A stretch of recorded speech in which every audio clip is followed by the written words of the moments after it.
Hi, welcome to the ComSci 137 lecture. Sunny here. For this module, we will be discussing the first part of the network layer. Let's start. The network layer in the TCP/IP protocol suite is responsible for the host-to-host delivery of datagrams.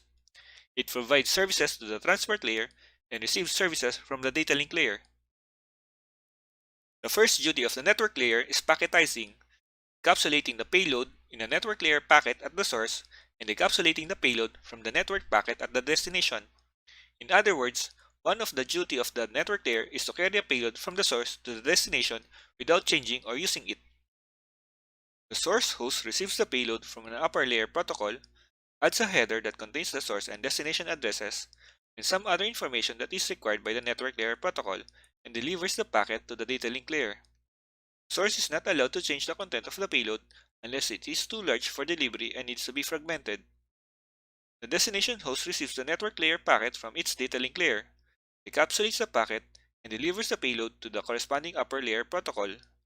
If the packet is fragmented at the source or at the routers along the path, the network layer is responsible for waiting until all fragment arrives, reassembling them, and delivering them to the upper layer protocol.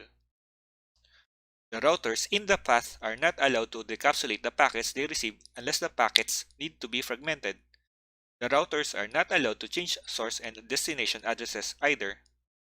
They just inspect the addresses for the purpose of forwarding the packet to the next network on the path. However, if a packet is fragmented, the header needs to be copied to all fragments and some changes are needed. The network layer is responsible for routing the packet from its source to the destination. A physical network is a combination of networks and routers that connect them. This means that there is more than one route from the source to the destination. The network layer is responsible for finding the best one among those possible routes. The network layer needs to have some specific strategies for defining the best route.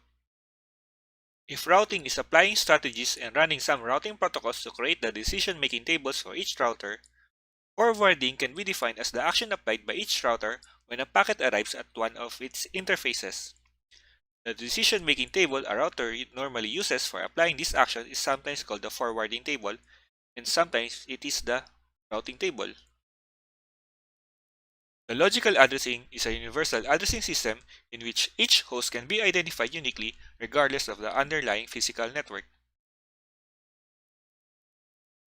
The identifier used in the IP layer of the TCP/IP protocol suite to identify the connection of each device to the Internet is called the Internet address or IP address. An IPv4 address is a 32-bit address that uniquely and universally defines the connection of a host or a router to the Internet. The IP address is the address of the connection, not the host or the router, because if the device is moved to another network, the IP address may be changed.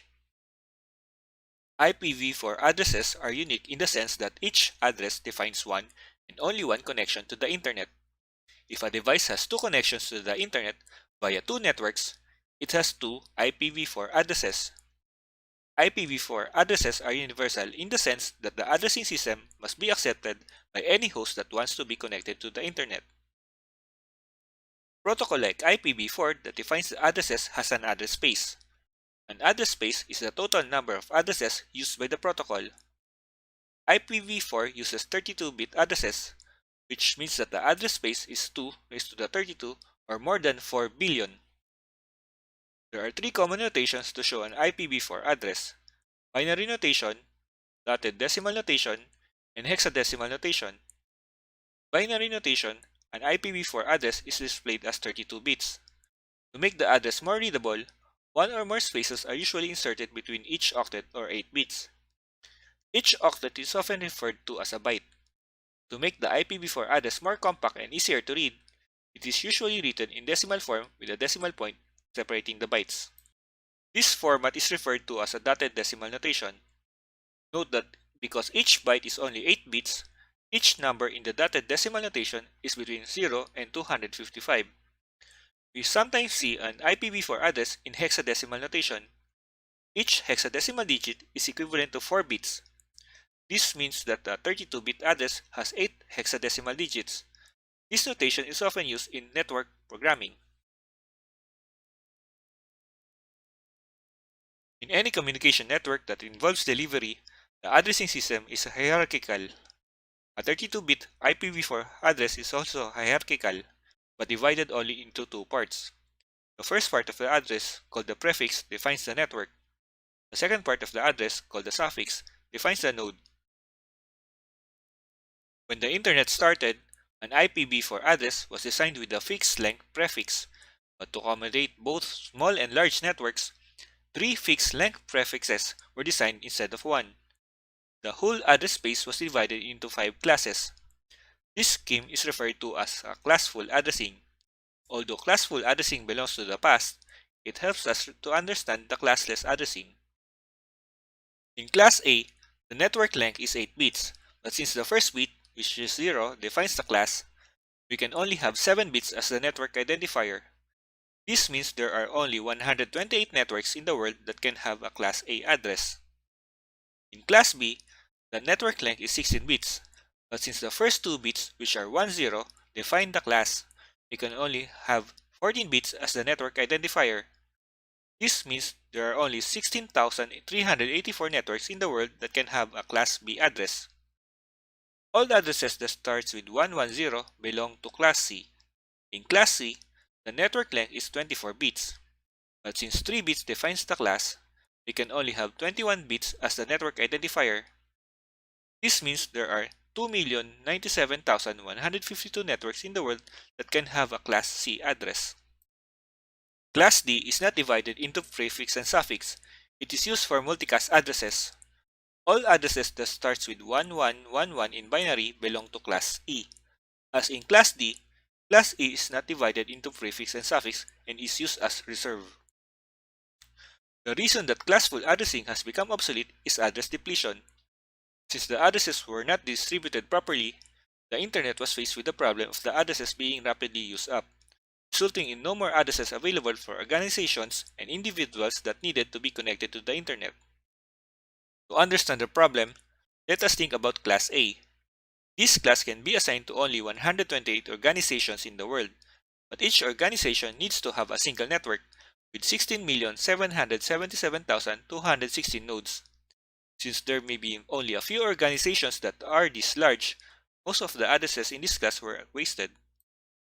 Class B addresses were designed for mid-sized organizations, but many of the addresses in this class also remained unused. Class C addresses have a completely different flow in design. The number of addresses that can be used in each network, which is 256, was so small that most companies were not comfortable using a block in this address. Class E addresses were almost never used, wasting the whole class. To alleviate address depletion, two strategies were proposed and to some extent implemented: subnetting and supernetting. In subnetting, a Class A or Class B block is divided into several subnets. Each subnet has a larger prefix length than the original network. At the same time, if all of the addresses in a network are not used, subnetting allows the addresses to be divided among several organizations.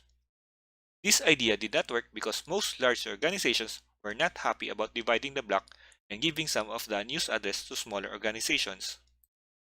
While subnetting was devised to divide a large block into smaller ones, supernetting was devised to combine several Class C blocks into a larger block to be attractive to organizations that need more than 256 addresses. This idea did not work either because it makes the routing of packets more difficult. With the growth of the internet, it was clear that a larger address space was needed as a long-term solution. The larger address space, however, requires that the length of IP addresses also be increased, which means that the format of the IP packets needs to be changed. Although the long-term solution has already been devised and is called IPv6, a short-term solution was also devised to use the same address space but change the distribution of addresses to provide a fair share to each organization. The short-term solution still uses IPv4, but it is called classless addressing. In other words, the class privilege was removed from the distribution to compensate for the address depletion. In classless addressing, the whole address space is divided into variable length blocks. The prefix in an address defines the block. The suffix defines the node. The size of the network is inversely proportional to the length of the prefix. There are three restrictions in classless addressing. First, the addresses in a block must be contiguous, one after another. Next, the number of addresses in a block must be a power of 2. Thus, the first address must be evenly divisible by the number of addresses. An example is a block that starts with 205.16.37.32 and ends with 205.16.37.47. Here, the address is contiguous. The number of the address is a power of 2, which is 16, and the first address is divisible by 16. The first question that we need to ask in class test addressing is how to find the prefix length if an address is given. Given the prefix length is not inherent in the address, we need to separately give the length of the prefix. In this case, the prefix length n is added to the address separated by a slash. The notation is informally referred to as a slash notation and formally as a classless interdomain routing or CIDR. Given any address in the block, we'd like to know the three pieces of information: the first address in the block, the last address, and the number of addresses. The first address in the block can be found by setting the rightmost 32 minus n bits to zeros. The last address in the block can be found by setting the rightmost 32 minus n bits to ones.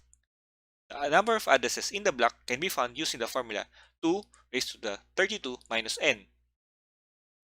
For example, block of addresses is granted to a small organization. We know that one of the addresses is 205.16.37.39/28. What is the first address in the block? What is the last address in the block? Find the number of addresses in the block. First, we get the binary representation of the IP address. To get the first address, to get the last address, to get the number of addresses in the block. Another way to find the first and last addresses in the block is use the address mask. The address mask is a 32-bit number in which the n leftmost bits are set to ones and the rest of the bits are set to zeros. A computer can easily find the address mask because it is the complement of 2 raised to the 32 minus n minus 1. The reason for defining a mask in this way is that it can be used by a computer program to extract the information in a block using the three bitwise operations NOT, AND, and OR. To get the number of address in the block, we apply the formula NOT mask plus 1. To get the first address, we use the AND operation on any address in the block and the mask. To get the last address, we use the OR operation on any address in the block and the NOT mask. Using the previous sample,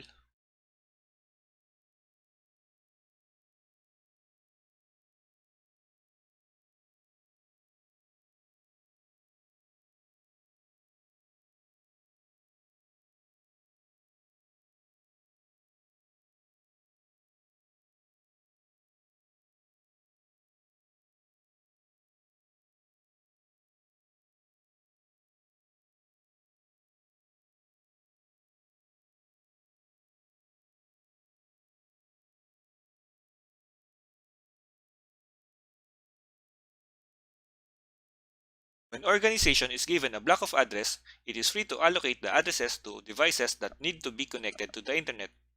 The first address is treated as a special address called network address. It is used in routing a packet to its destination network and defines the organization to the rest of the world. The Internet Corporation for Assigned Names and Numbers, or ICANN, is the global authority for address allocation.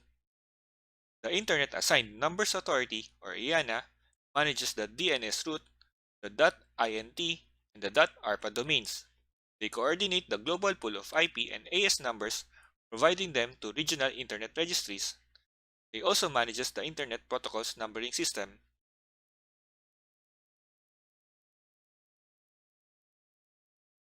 There are special addresses that are used for special purposes.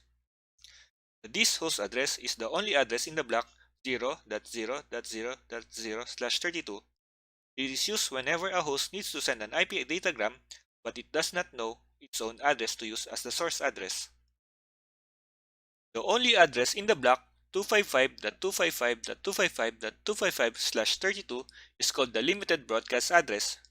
It is used whenever a router or a host needs to send a datagram to all devices in a network.